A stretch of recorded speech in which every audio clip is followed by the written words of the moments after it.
হয়। শিহরের কাছে এসে মৃত্যুর বিমর্ষ বোধ করে। কন্ডেন্সেলে প্রদোষ ভট্টাচার্য লিখছেন, মা, তোমার প্রদোষ কি কখনো মরতে পারে? আর চারিদিকে চেয়ে দেখো, লক্ষ্য প্রদোষ তোমার দিকে চেয়ে হাসছে। আমি বেঁচেই রইলাম মা, অক্ষম।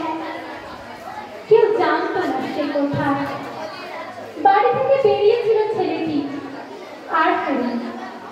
জানা গেল দেশকে ভালোবাসার জন্য সে পেয়েছে মৃত্যুদণ্ড।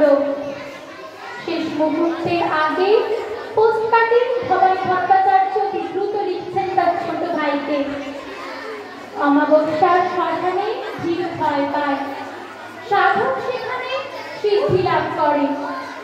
আজ আমি বেশি কিছু লিখব না, শুধু ভাববো মৃত্যু কত সুন্দর। লোহার শিকের উপর হাত, তিনি দাঁড়িয়ে আছেন অন্ধকারের দিকে। বৃষ্টি ভেদ করে যায় দেয়াল, অন্ধকার বাংময় হয়। সূর্য শেখ পাঠালে তার শেষ বাড়ি। আমি তোমাদের জন্য কি লিখে গেলাম? শুধু একটি মাত্র জিনিস, আমার স্বপ্ন, একটি সোনালী স্বপ্ন। এক শুভ মুহূর্তে আমি প্রথম এই স্বপ্ন দেখেছিলাম। সেই রকম স্বপ্ন বাতাসে এখনো উড়ে বেড়ায়, শোনা যায় বিশ্বাসের শব্দ।